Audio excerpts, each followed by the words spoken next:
One out, White on second. Greenberg is up. Henry's had one hit and 3 times as fast. Remember the sounds of the ballpark echoing inside your room? There looks like a long punch into the bleachers for a home run. Watson hitting one in the bleachers. Remember how the radio stirred your imagination as a child? And when you closed your eyes, you could see your heroes and experience the magic of the moment. Let's listen to the band here at Tiger Stadium.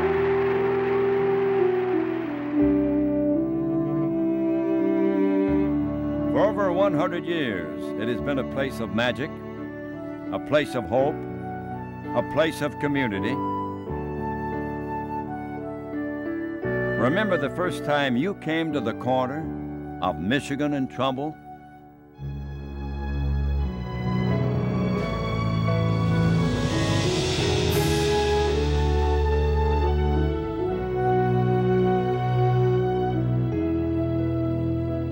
Even now, when I'm driving down Michigan Avenue and you see the light standards for the first time, you're driving in the car, I start to get kind of antsy. Like, I got to get the parking space, I got to get in there, I got to get my seat.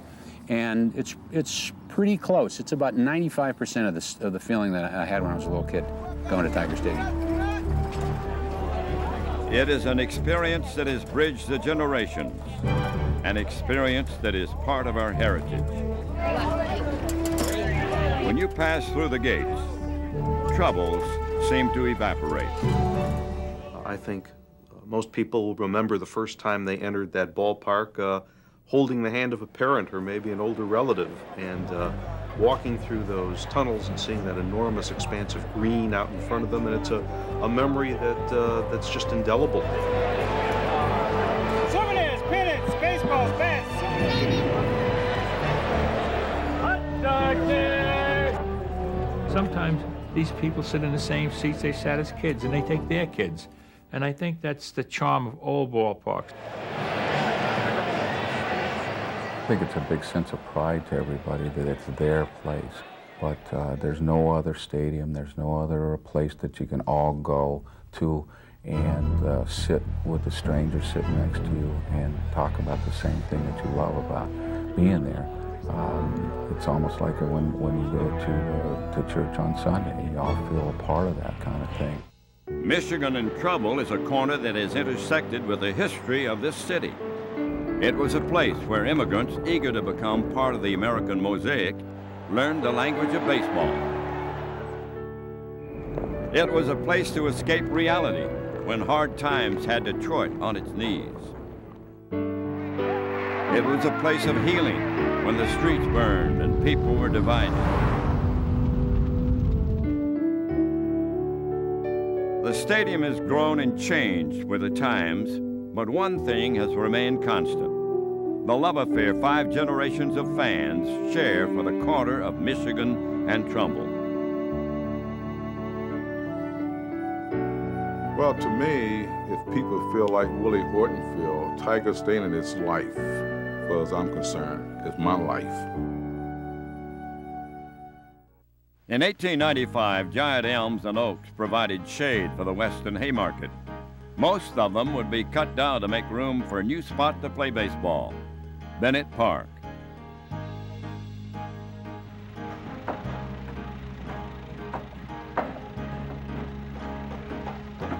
Owner George Vanderbeck built the rickety 5,000-seat wooden ballpark for the Detroit Tigers, then a minor league team in the Western League. The park was named after local hero Charlie Bennett, a crippled ex-catcher who certainly was a more famous public figure at that time than, say, the 30-year-old inventor who was test driving his new quadricycle through the streets of the city. Bennett would throw out the first pitch on April 28, 1896, before the roar of a sellout crowd and the boom of cannon fire. The Tigers responded by pounding Columbus 17-2.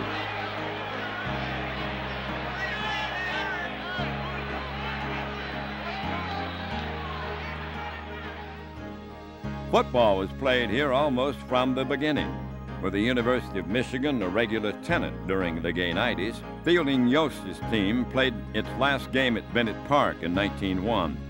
the same year the Tigers joined the major leagues. On the diamond, a new century of stars were born. One of the biggest, a slope-shouldered, barbering student from the Nebraska plains, Wahoo Sam Crawford. Was a great slugger. I mean, he would have been a Babe Ruth or Henry Aaron had he come along a couple generations later. Crawford would soon be joined by a teammate who would change the game of baseball. On August the 30th, 1905, at Bennett Park, 18-year-old Tyrus Raymond Cobb ripped a double in his first major league at-bat. 4,190 hits would follow. You know, he was Ken Griffey Jr., Wade Boggs, George Brett, Pete Rose, Kirk Gibson, all those guys balled into one. Crawford said of his teammate, he came up from the South and he was still fighting the Civil War. In his first full year with the Tigers, the Georgia Peach led the team in hitting and altercations. In his second year, he captured the first of 12 batting championships. But it was on the base paths that Cobb struck fear into the opposition, badgering nervous fielders into bad throws and swiping bases with abandon. Hold onto your pants, teammate Germany Schaefer would warn the opposition, or he'll steal those too. Kirk Gibson was a runway model compared to Ty Cobb on bases, as far as I'm concerned. Moody, bigoted, some say psychotic, it was rumored Cobb filed his spikes in order to draw blood from the opposing infielders. That in-your-face intensity would help drive his team to 3 straight World Series appearances starting in 1907. Even manager Huey Jennings' coaching box antics couldn't help the Tigers. They lost each time. After the 1911 season, Bennett Park was torn down. In its place, owner Frank Naiman built a $300,000 stadium that could comfortably seat 23,000. Home plate was moved from right field to its present location, so batters didn't have to stare into the bright afternoon sun.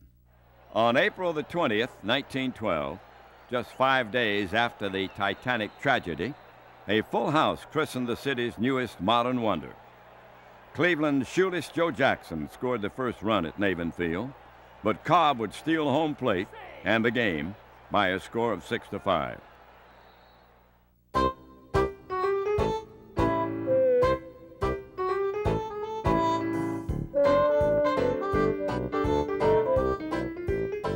The Roaring Twenties were enlivened by one of the greatest rivalries in all of sports. Starting in 1920, the longtime supremacy of player-manager Ty Cobb was upstaged by a carefree home run basher named Babe Ruth. Casey Stengel described the battles between the two legends as being like a bomb going up against a machine gun. Cobb represented that dead ball era that had passed, really, by the Roaring Twenties. That era was gone. And Ruth epitomized, the Roaring Twenties, that long ball, that free-swinging, stylish, anything-goes kind of mentality that you not only saw in the ballpark, but all around you. Prohibition, blind pigs, all that kind of stuff. Jazz, women lifting their skirts up to their knees, my God. In June of 1926, Ruth hit what most people consider to be his longest home run. That was at Navin Field. He hit one off a fella named Little Stoner, and according to most people, it's still traveling. Cobb managed the Tigers from 1921 to 1926, always falling short of beating the enemy in pinstripes. His prized pupils were Hall of Famers Harry Heilman and Heine Manouche. Nicknamed Slug, Heilman slugged his way to 4 batting championships in the 20s, while never passing up a good slug of beer at his favorite speakeasy. Manouche won the batting championship in 1926 while replacing his teacher in center field. After 22 record-shattering seasons in Detroit, Cobb would sign up with Philadelphia in 1927 and finish out his career with the Athletics. He left a legacy on this field that will never be matched: a dozen batting championships, 892 stolen bases, a .367 lifetime average. An era had passed at the corner of Michigan and Trumbull.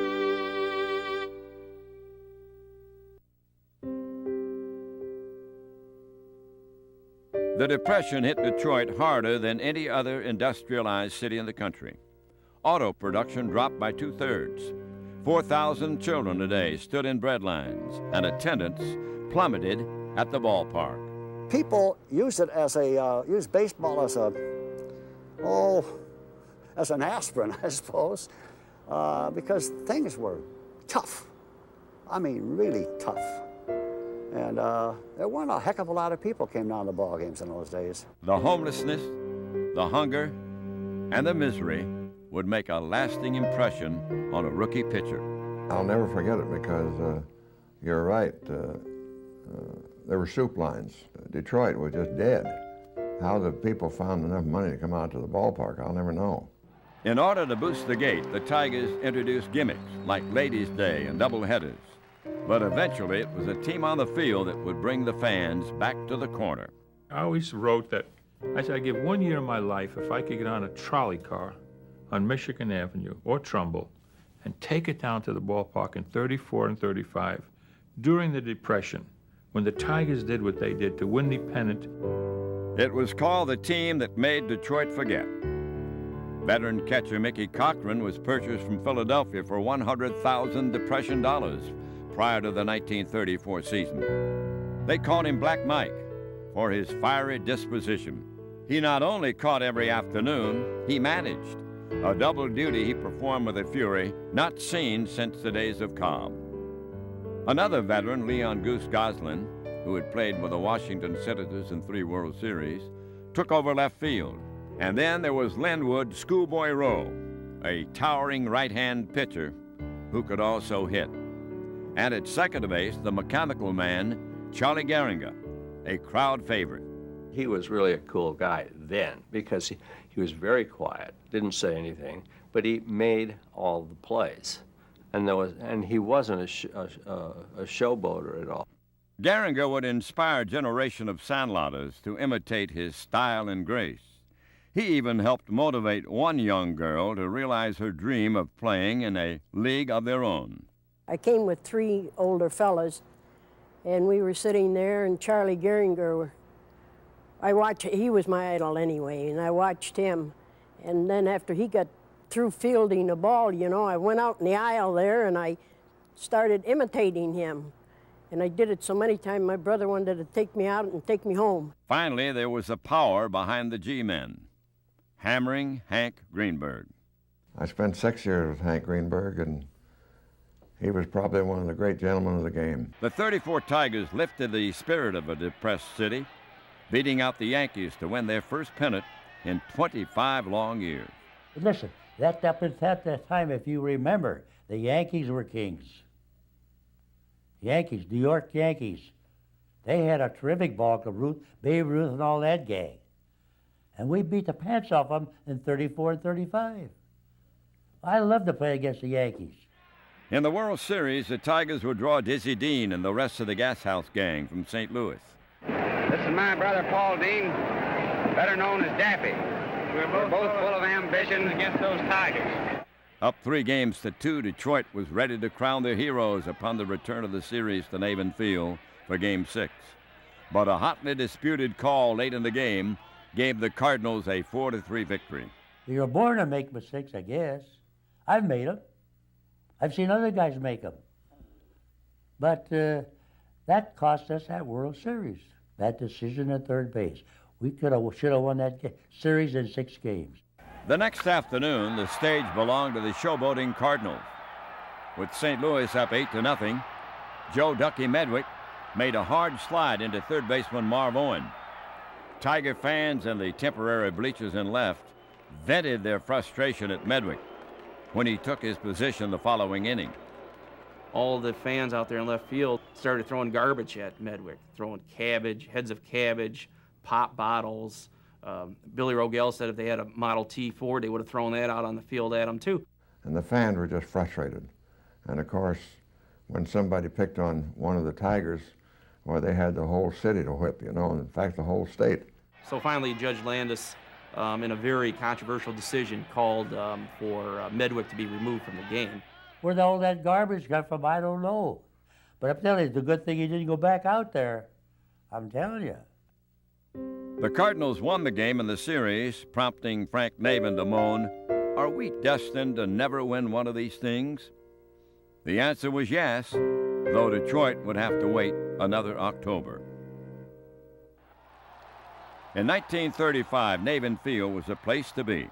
After winning their second straight pennant, the Tigers took on the Chicago Cubs in the World Series. The Tigers are all in shape and ready to go.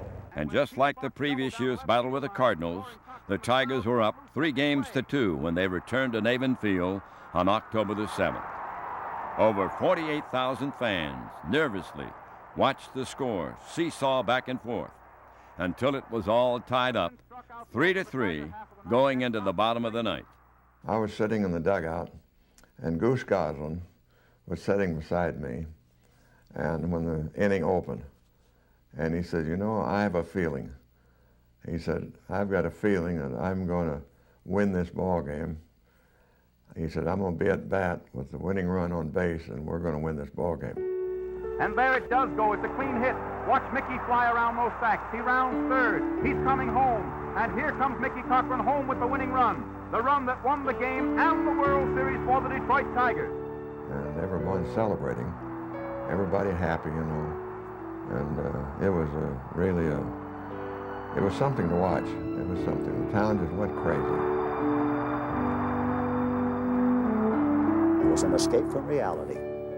It sure was, because things were so bleak, you know.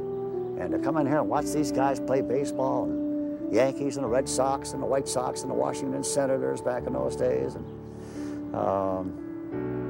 it was an unforgettable era of my life. I'll never ever forget it. Never forget it. For the most part, the stadium that exists today is the one that new owner Walter Briggs put his name on in 1938. The industrialist made millions in the auto industry, and he poured a good deal of it into the stadium. It was cleaned. Everything was cleaned out of the stadium, and it was beautiful before every ball game. You know, my grandfather didn't want to sit in a dirty stadium. After years of playing at the University of Detroit, the Lions made Briggs Stadium their permanent home in the fall of '38. September 1939, Joe Louis defended his heavyweight championship with a knockout of Bob Pastor. It would be his only fight at the corner. 1940, the Tigers won the American League pennant, only to lose to the Cincinnati Reds in the World Series. The team would also lose Hank Greenberg to the Army the following season. Thousands of big league players would be drafted into the service during World War II. Hammering Hank Greenberg returned to Detroit in 1945, just in time to capture another pennant with a dramatic home run in the final game of the season. It was a rainy day in St. Louis, and I was in my bedroom at home listening to the game, and the bases were loaded, and he hit a grand slam that was just fair by inches. You know, everybody held their breath. At that time, they were doing the broadcast right from the stadium, and it was an exciting thrill. I mean, I must have jumped out. I thought I went through the roof of my bedroom there. Their old rivals, the Cubs, were the Tigers' World Series opponents again. Virgil Truck started Game 2 just days after getting out of the service. I had to pinch myself several times. It was like a dream, because I couldn't visualize being there, because I never thought I'd get out of the service in time to even be in one ball game, let alone play in the World Series. And again, Greenberg won it for me. He hit a home run with 2 men on, and we won 4-1. The series came down to the 7th game in Chicago. On the mound for Detroit was 25-game winner and league MVP Hal Newhouser. Hal Newhouser, one of the great pitchers of all time. One of the great pitchers. He was a tough, mean pitcher. You got to be. Dizzy Dean told me one time, I said, you got to be mean when you pitch. Prince Hal and the Tigers beat the Cubs 9-3 and brought home Detroit's second World Series championship. The following year, Hank Greenberg returned to form, leading the league in home runs and RBIs. Nonetheless, Briggs sent Greenberg to Pittsburgh, where he would play one more year before retiring. Despite that loss, the post-war years brought the largest crowds ever to the corner of Michigan and Trumbull. The population of Detroit reached its zenith at that time. Pretty close to 2 million people living within the city of Detroit itself. The Tigers were playing good baseball. On the evening of June 15, 1948, nearly 1,500 incandescent bulbs lit up the skies of Detroit, forever changing the game on the field and the neighborhood that surrounded it. I could sit in my bedroom, my back bedroom, and read a comic book with the lights that used to come from the stadium. It changed the whole neighborhood, really, because you couldn't go to bed because of the tremendous crowds in the 40s and the 50s for night games. Billy Graham brought his popular crusade to the stadium for the first time in 1953. Some in attendance may have quietly prayed for a pennant, but their wishes would go unanswered, although players like Harvey Keene, Frank Larry, Jim Bunning, and the Sunday Punch, Charlie Maxwell, were among the finest players of the 1950s. But it was the arrival of an 18-year-old rookie from Baltimore in 1953 that would have the greatest impact on the team and the game. I had a hard time getting in the stadium because I was only 18 years old, and the guards didn't believe that I was a ball player, and finally convinced them that I was the newest Tiger. And so I walked in, and when I walked in that stadium right behind home plate, and the whole ballpark was completely green. The seats were green, the field was green. I mean, it was one of the most beautiful sights I've ever seen. It's tough to break in like that because the veterans were saying, well, here's a kid out of high school. How is he going to play in the big leagues? Sometimes they wouldn't let him in the batting cage, you know. They would take hitting practice, and Al would try and get in. They'd say, you just wait your turn, son, you know. When Kaline got his chance, he made the most of it. In 1955, he hit .340 to become the youngest player ever to win the batting championship.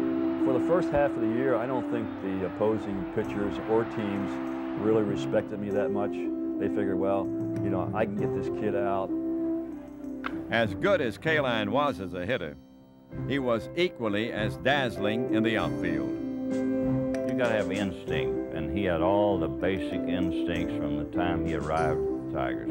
He knew which base to throw to, he knew when to move, when to take that extra base. Down the right field line, which was known as Kaline's corner. They had to take out 3 or 4 boxes because I would be running over there and looking for a fly ball and then tumble into the seats because the wall was so low that I couldn't see it. And they were afraid that I was going to hurt myself permanently. Shy, graceful Al Kaline may have dominated the conversation of Detroit sports fans during the summer. But on fall afternoons in the 50s, it was bulky warriors wearing high-top cleats and very few teeth who got the folks on their feet at the corner. Lions games during the heyday in the 50s when they were winning championships, that was just a screaming mass of humanity. You know, somebody once described it as if the combined forces of General Motors and the UAW were all in the stands at the same time screaming at the opposition. Tiger Stadium, the fans are right there. I mean, you can almost reach up there and shake hands with them on the balcony. They're part of the game. And I think they feel part of the game. To me, football, the fans are meant to suffer right along with us. When it's cold and rainy, it's cold and rainy for them. In 1952, the Lions won their first championship in Cleveland against the Browns 17-7. A year later, they met again at Briggs Stadium. The Lions were down 16-10 with 2 minutes left in the game. A couple of minutes is an eternity when your quarterback is a paunchy, swaggering Texan named Robert Lawrence Lane. He would do whatever it takes to win for the team, not for Bobby Lane. And that meant something to everybody. You know, anything was possible. See that mile going over it. Not just up half, I'm going over it, and you're going with me. And that was his kind of attitude, and you believed him. I mean, if he told you something, that was it. The Lions sealed their second championship when Lane lofted a 33-yard scoring strike to Jim Doran to win the game. Teammate Yale Larry said, Bobby never lost a game in his life. Time just ran out on him. Lane would be forced to sit out the 57 championship game with a broken leg. But this was not a one-man crew. Behind a defense led by Joe Schmidt and Yale Larry, the running of Hopalong Cassidy, and the strong arm of Tobin Rote, the Lions routed the Browns 59-14 for their third NFL title of the 50s. Football was played for another 17 seasons at the corner, but the 50s will always be remembered as the Lions' glory years. The early 60s were only a prologue to a wonderful script that would be written later in the decade. The characters would slowly develop into key performers in this saga: Horton, Freehand, Northrop, Stanley, McLean, Lolich. The story begins at one of the lowest moments in the city's history. Well, we were broadcasting that day as on Sunday afternoon, and all of a sudden smoke began to rise up out there, and we heard fire trucks go by and everything, and we wondered, what had happened.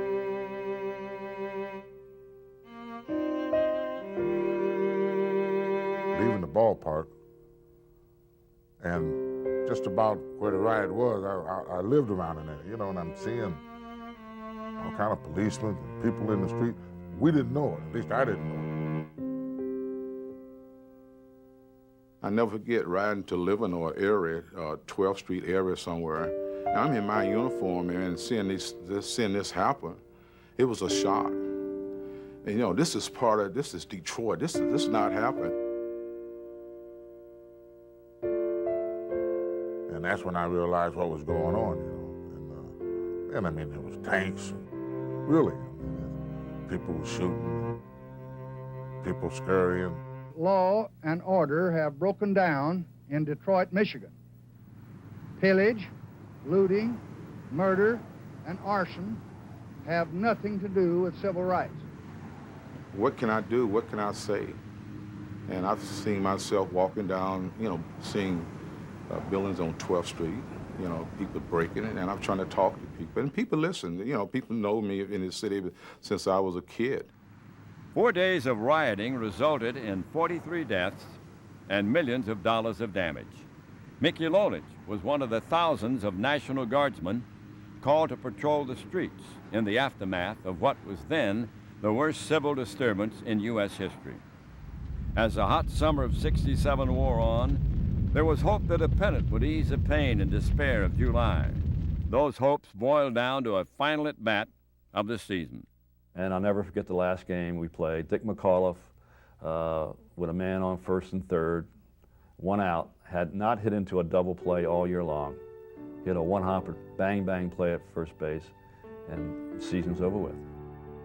Well, you have to understand one thing. 67, when we lost on the last day, I never seen so many grown men cry.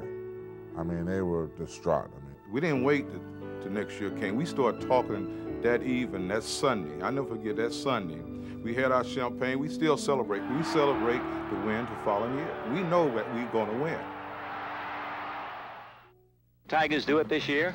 Well, Ernie, I'll tell you what, I'm convinced that we can do it. We've got some real good talent. I think we gained something last year by virtue of the fact that we had a lot of young guys who went through an experience we'd never been through before. We opened up in Detroit that year. We lost opening day. In the second game, I pinched hit a home run in the bottom of the ninth, and we won. And then we won like 9 or 10 in a row.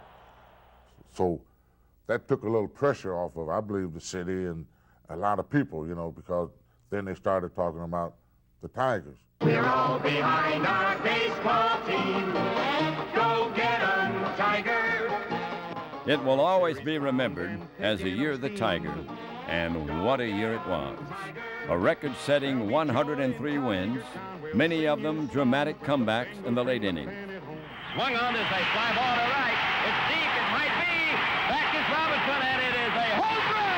The Tigers win it on a 2-run homer by Matthews. And for the first time in history, over 2 million people came to the corner of Michigan and Trumbull.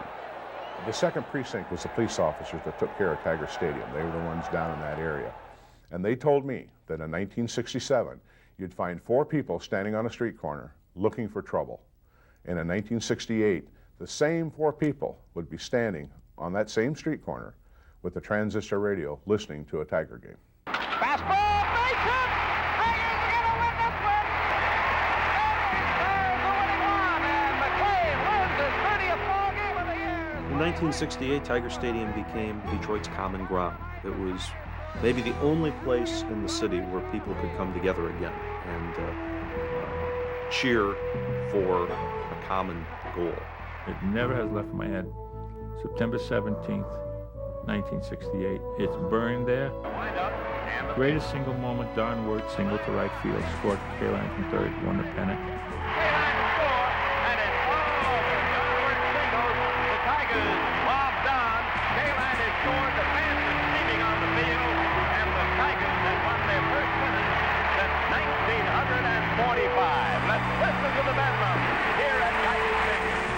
Those people who went through that awful 1967 year, they came over the fence, covered the field, and it was magnificent.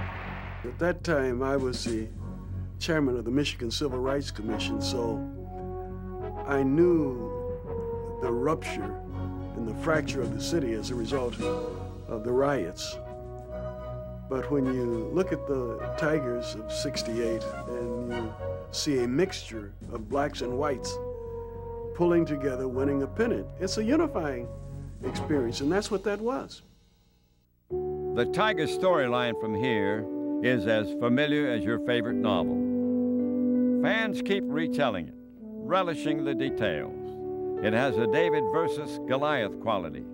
Goliath was represented by the defending world champions, the St. Louis Cardinals. I never thought they were going to win. I thought the Cardinals would take them in maybe 6 games. The sense was that no matter what happened, they were going to have to beat Gibson, and I didn't think they could beat Gibson. I never worried about hitters a day in my life. I mean, if you're a 350 hitter, I don't care. I'm going to come after you. And that's the way I pitched. I pitched very aggressively. But I was worried about the base runners. I was worried about Flood and Brock.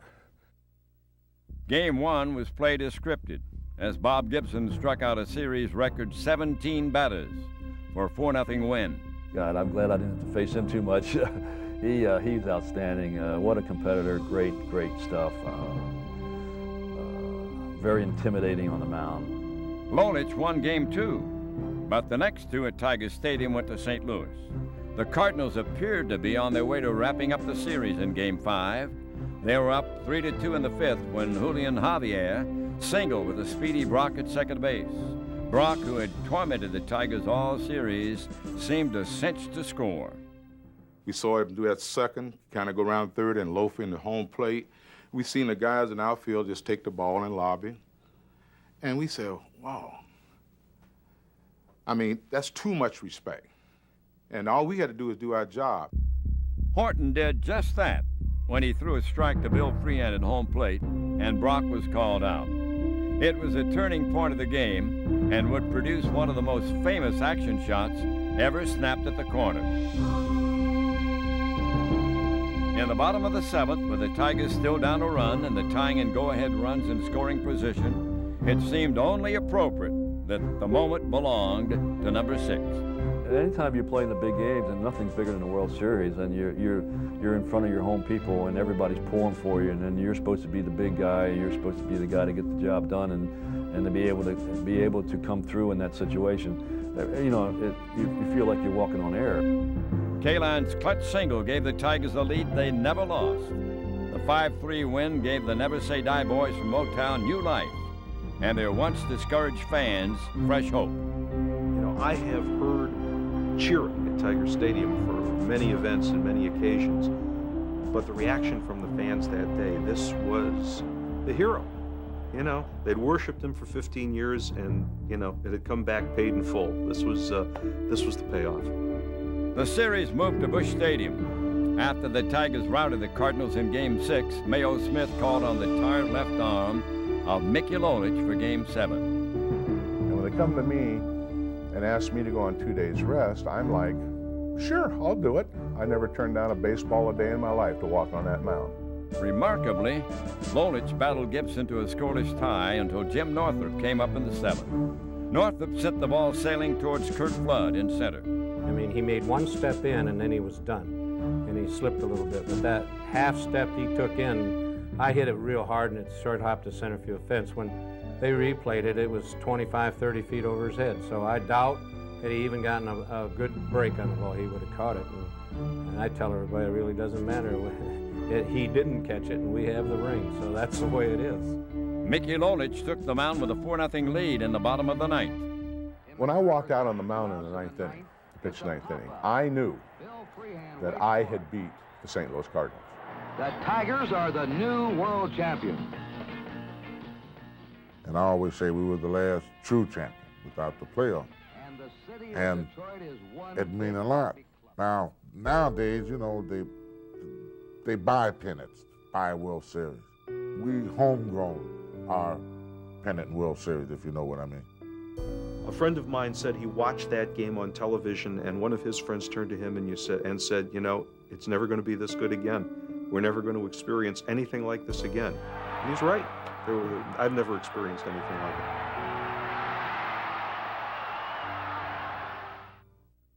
"1972, Billy Martin leads the Tigers to a division championship only to lose to Oakland in the playoffs. 1974, Al Kaline says goodbye after 22 spectacular seasons and over 3,000 hits.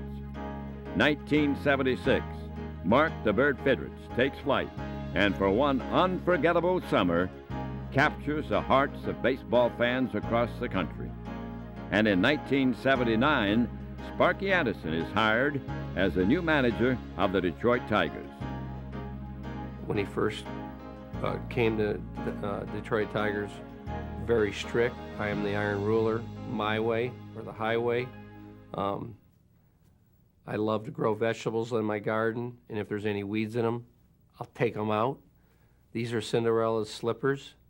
I'll leave them here in the middle of the floor and walk by and see if they fit. And if they fit, there's a horse waiting out by the door. Just get on that horse and ride right out of here, because guess what? The game will still go on. That's Sparky Anderson to me.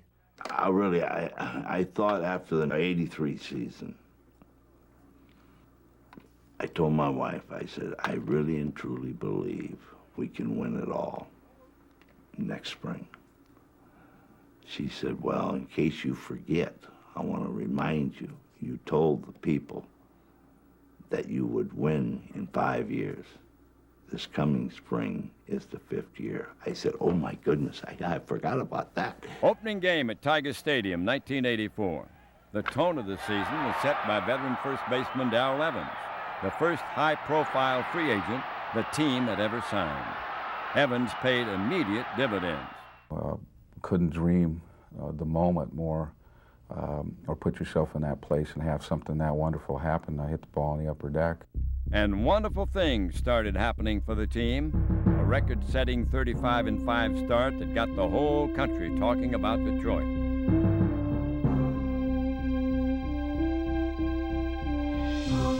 The only thing hotter than the Tigers were the Tiger fans. Insane is what it was.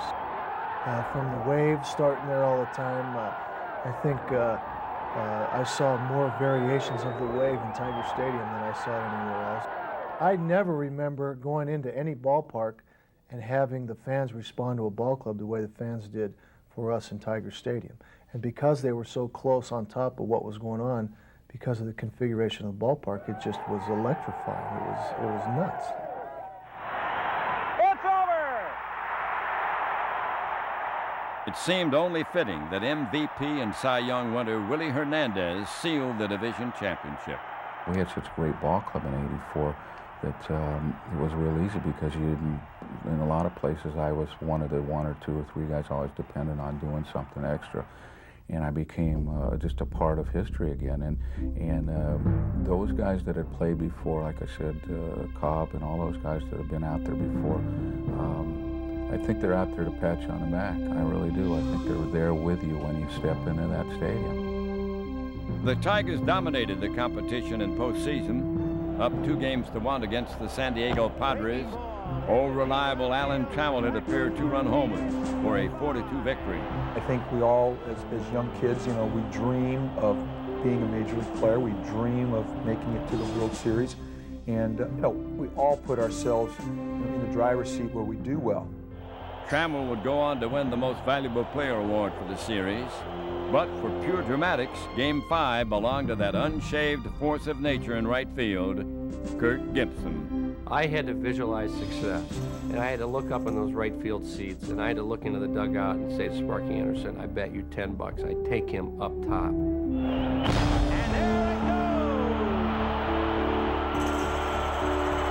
And then when I hit the ball, as I said, everybody knew the World Series was over, and to be able to stand up and come through when it counted, that was my identity as a player.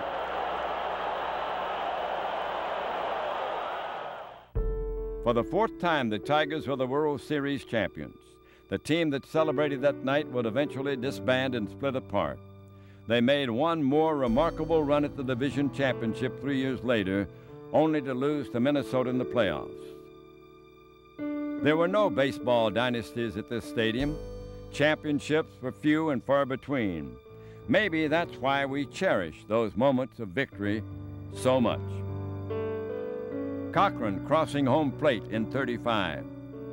Well, it's probably one of the biggest thrills that any of us on the Tiger team ever had in their life. Kaline's clutch hit to win Game 5. For 1 year, you can say you're the best. You're the best in that game for 1 year.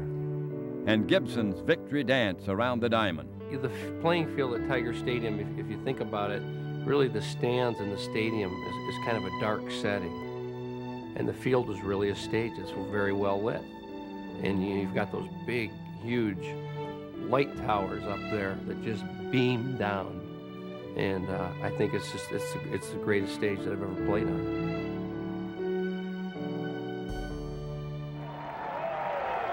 When the last run is scored, the final out is made, it will be like closing the door for the last time to my home.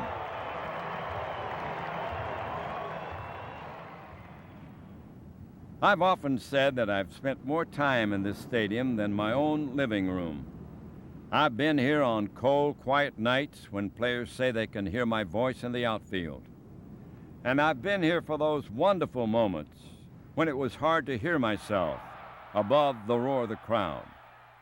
I love the history of this glorious game we call baseball, and history stretches from home plate to every corner of this stadium. But the real connection we have to this ballpark is up in the stands. The connection to our childhood, the connection to our family. It was always a special occasion to come to this stadium, not just for the game on the field, but for the joy of spending a leisurely afternoon or evening with friends, relatives, grandparents, moms and dads. Those traditions will continue into the next century at a new ballpark with a new generation of Tiger fans. As for the memories, they remain as timeless as the green grass and the blue sky. Remember the first time you came to the corner of Michigan and Trumbull? Oh yes, fans, I'll remember.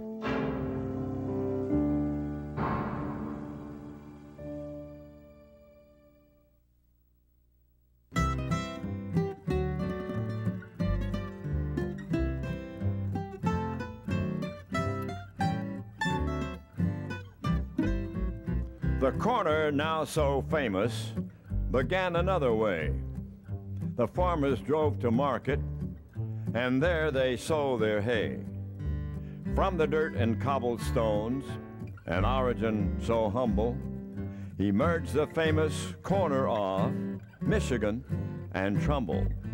Michigan and Trumbull, Michigan and Trumbull. There's never been a corner like Michigan and Trumbull. The Tigers, new and feisty, took over Bennett Park. Crawford, Cobb, and Jennings lit a civic spark. The quiet corner came alive. The town began to rumble. Baseball soon became the rage at Michigan and Trumbull. Michigan and Trumbull, Michigan and Trumbull. There's never been a corner like Michigan and Trumbull.